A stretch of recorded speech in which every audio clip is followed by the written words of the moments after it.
El librero de Fan Mer, traído a ustedes por RUW Radio Única Wonderland, su podcast sobre literatura.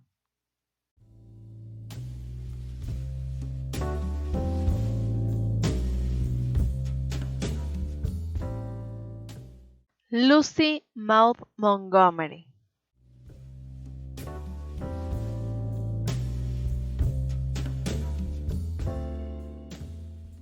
Este programa está dedicado a una escritora que nos dejó soñando con tejas verdes, Lucy Maud Montgomery, nacida un 30 de noviembre de 1870. Fue una escritora canadiense reconocida por la serie de novelas Ana de las Tejas Verdes y Emily, la de la Luna Nueva. Su madre, Clara Woolner McNeill Montgomery, murió de tuberculosis cuando Lucy tenía apenas 1 año y 9 meses. Su padre, Woolner McNeill Montgomery, la dejó al cuidado de sus abuelos. Fue criada con una educación muy estricta. En 1890 fue enviada a vivir con su padre y madrastra, aunque tras 1 año volvió al hogar de sus abuelos. Estudió literatura, trabajó como maestra y luego en los periódicos de Chronicle y Echo. Después de ello, volvió a Cavendish para residir y cuidar de su abuela en 1902. Se inspiró y escribió sus primeros libros durante su estadía en la isla Príncipe Eduardo. En 1908 publicó su primer libro, Ana de las Tejas Verdes. 3 años después, poco después de la muerte de su abuela, casó con Ewan MacDonald, un ministro presbiteriano. La pareja tuvo 3 hijos, Chester Cameron, Stuart y Hugh Alexander, quien murió al nacer en 1914. Escribió sus siguientes 11 libros en la casa pastoral de Lansdale. La estructura fue posteriormente vendida por la congregación y es ahora el museo de la casa pastoral Lucy Maud Montgomery.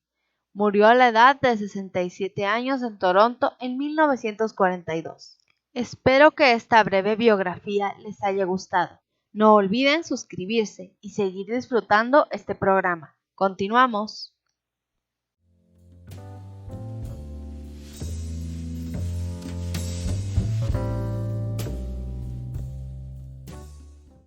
Hola, soy Mary.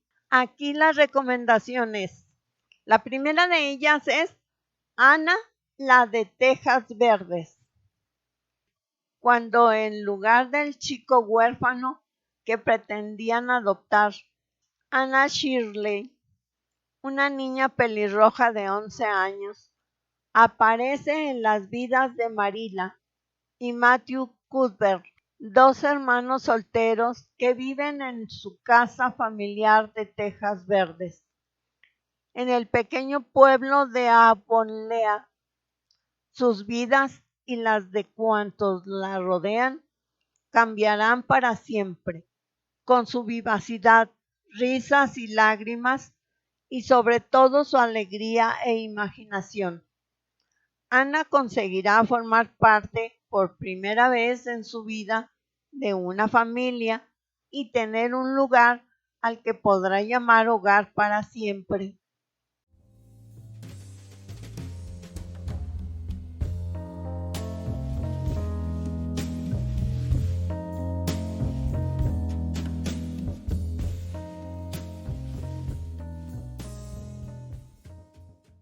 La segunda de ellas es Emily, la de Luna Nueva. Al quedar huérfana tras la muerte de su padre, la temperamental y rebelde Emily Starr descubre que en realidad no está sola. Todo un mundo inesperado de familia y amigos la aguarda en la granja Luna Nueva. Allí su primo Jimmy la anima a dedicarse a la escritura. Su severa tía Elizabeth le dará una lección de amor y vida, y Emily, dotada de una capacidad extraordinaria para comprender los secretos de las cosas que la rodean, logrará resolver un misterio que le dará a un hombre solitario la oportunidad de volver a amar.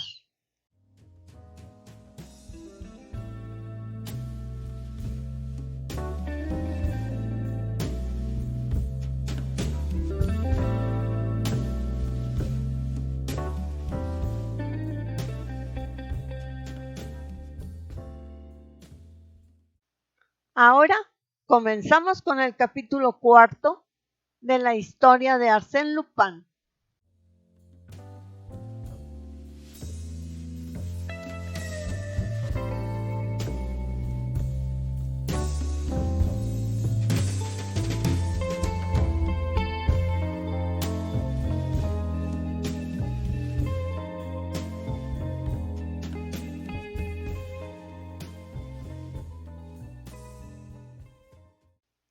Capítulo 4.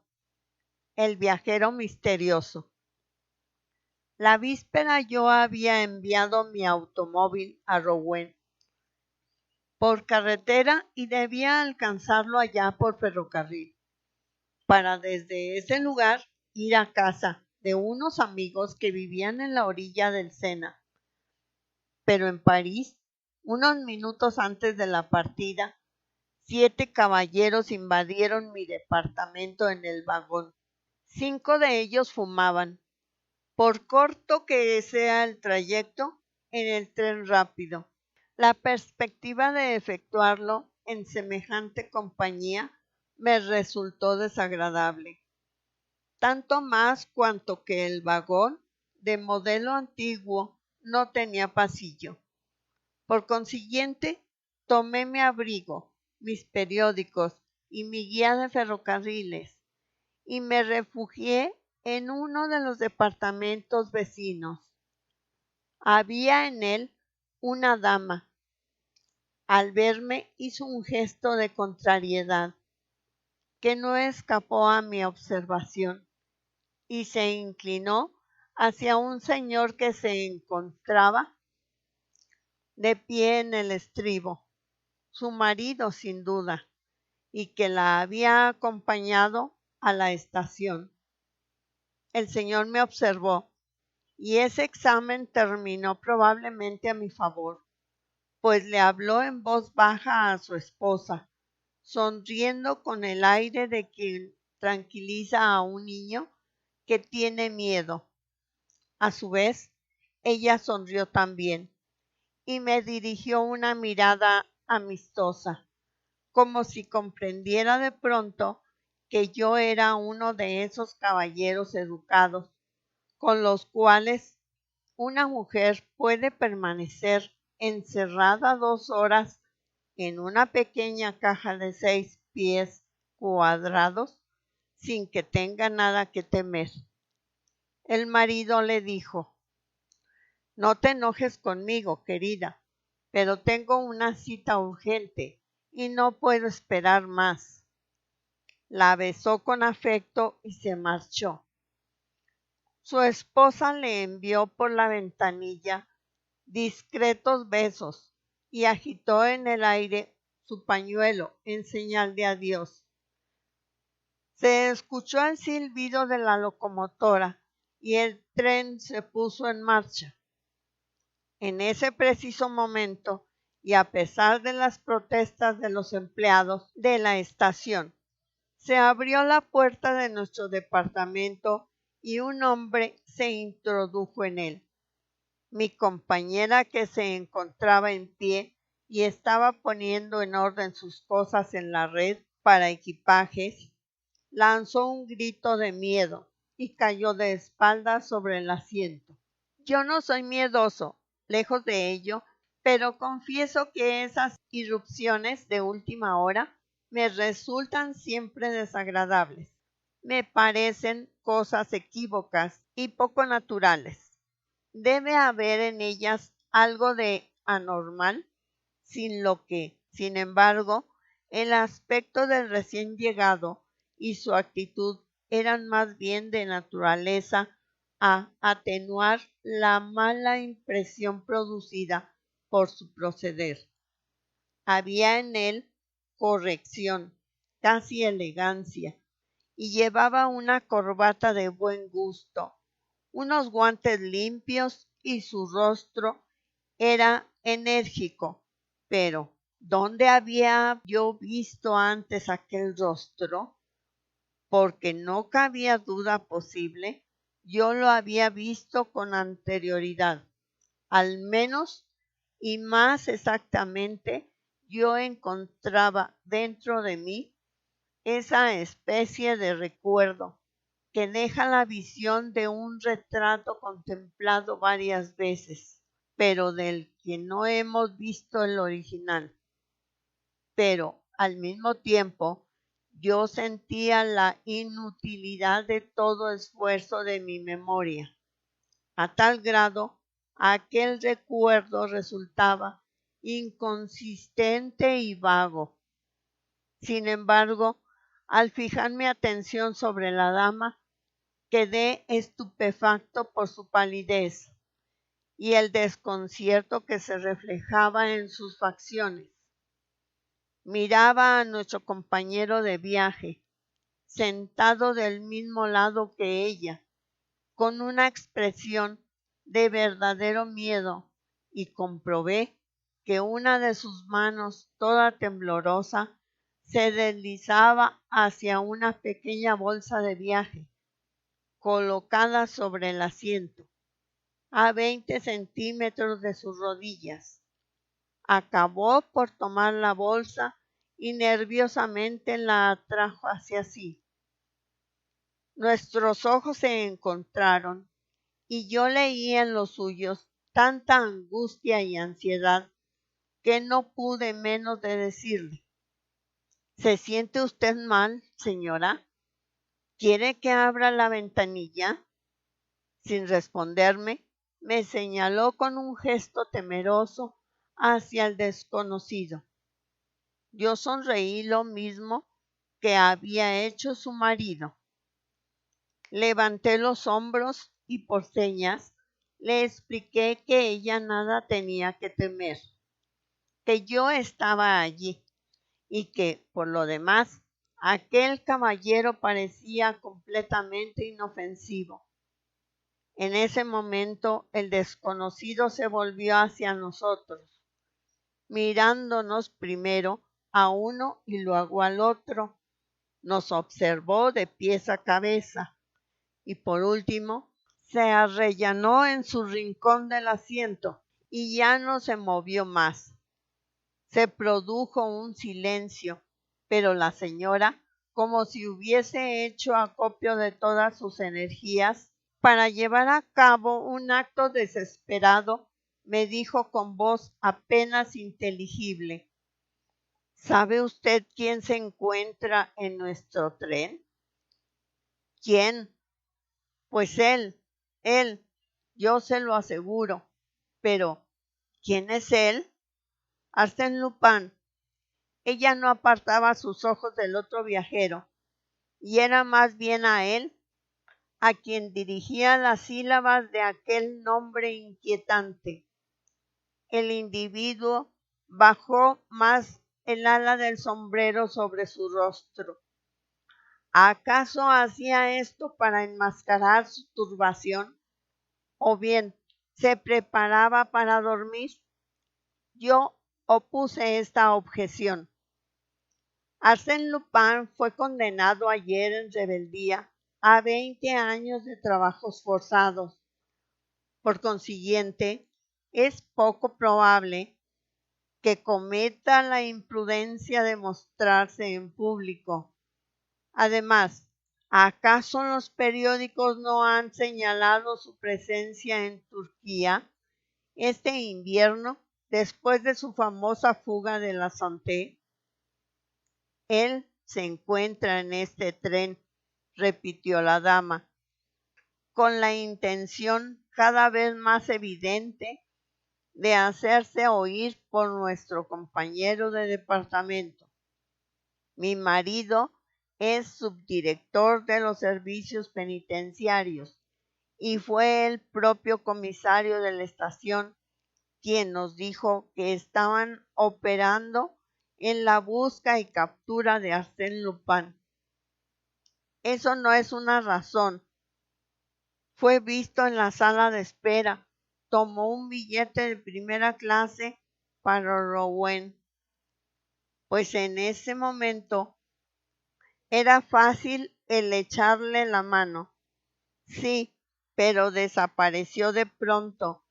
El revisor de servicio en la entrada de las salas de espera no le ha visto, pero se suponía que había pasado por los andenes de los trenes de los suburbios y que subió al tren expreso que sale 10 minutos después del nuestro.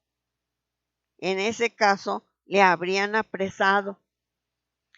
Y si en el último momento ha saltado de ese expreso a nuestro tren y viene aquí, como es probable, ¿cómo es seguro?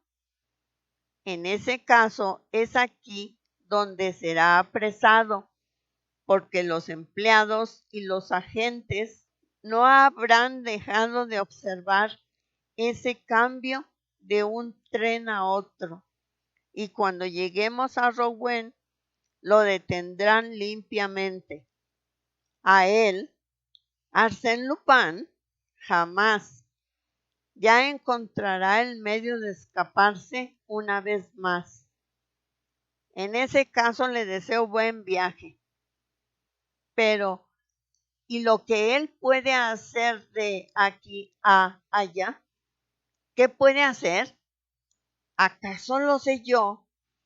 Cabe esperarlo todo de él. La señora estaba muy agitada y en realidad la situación justificaba hasta cierto punto esa sobreexcitación nerviosa.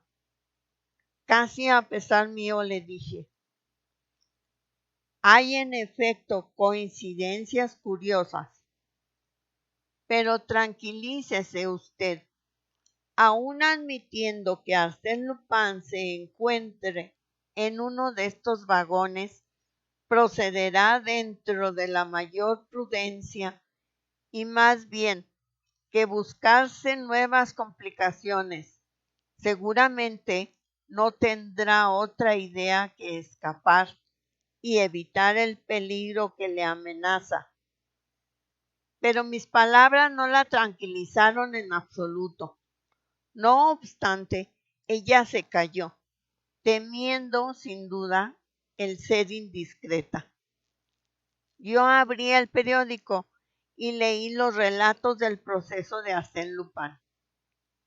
Como no contenía nada que no fuese ya conocido, no me interesaron, sino medianamente. Además, me sentía cansado. Había dormido mal. Sentí pesadez en los párpados y que mi cabeza se inclinaba. Pero, señor, no va usted a dormirse. La señora me arrancó el periódico de la mano y me miró con indignación. Evidentemente que no, le repliqué. No tengo gana alguna de dormir. Eso sería la mayor de las imprudencias, dijo ella. Sí, la mayor, repetí yo. Luché enérgicamente contra el sueño y para ello me puse a contemplar el paisaje y las nubes que vagaban por el cielo. Pero muy pronto todo ello se embrolló en el espacio. La imagen de aquella dama agitada y del caballero adormilado se borraron de mi mente y me invadió el grande y profundo silencio del sueño. Se apoderaron de mis sueños inconsistentes y ligeros, en los cuales un ser que representaba el papel y llevaba el nombre de Arsène Lupin ocupaba en mi espíritu el lugar principal. Evolucionaba en el horizonte, con la espalda cargada de objetos preciosos, atravesaba paredes y desvalijaba castillos. Pero la silueta de aquel hombre que, Por lo demás, no era Arsène Lupin.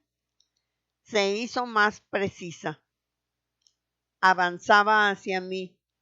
Se hacía cada vez más grande. Saltaba dentro del vagón con una agilidad increíble y caía de lleno sobre mi pecho. Sentí un vivo dolor. Lancé un grito desgarrado. Me desperté. El hombre, el viajero, con una rodilla apoyada contra mi pecho, me apretaba con sus manos la garganta. Vi esto en forma muy vaga, pues tenía mis ojos inyectados en sangre. Vi también a la dama atacada de convulsiones en un rincón del departamento y presa de un ataque de nervios. Ni siquiera intenté resistir. Por lo demás, no hubiera tenido fuerzas para ello. Mis sienes parecían estallar. Me ahogaba. Respiraba con dificultad. Un minuto más y hubiera sido la asfixia. El hombre debió de comprenderlo así, porque aflojó las manos, pero sin apartar totalmente la mano derecha, en la cual había preparado un nudo corredizo. Con un ademán seco me amarró los dos puños. En un instante quedé agarrotado, amordazado e inmovilizado. Realizó esa faena en la forma más natural del mundo, con una facilidad y agilidad que revelaban la sabiduría de un maestro en tales tareas, de un profesional del robo y del crimen. Ni una palabra, ni un movimiento febril, solo sangre fría y audacia. Y allí estaba yo sobre el asiento, amarrado como una momia. Yo, Arsène Lupin.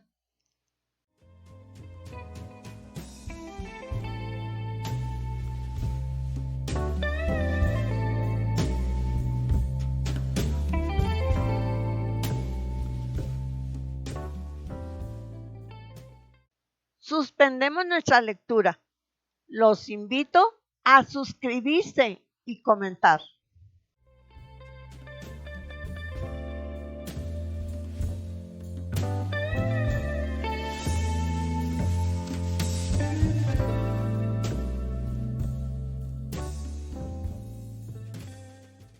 Me quedo deseosa de conocer sus opiniones y muy feliz de saber que semana con semana aprendo más sobre literatura, siempre a su lado y abriendo el camino para más y más libros.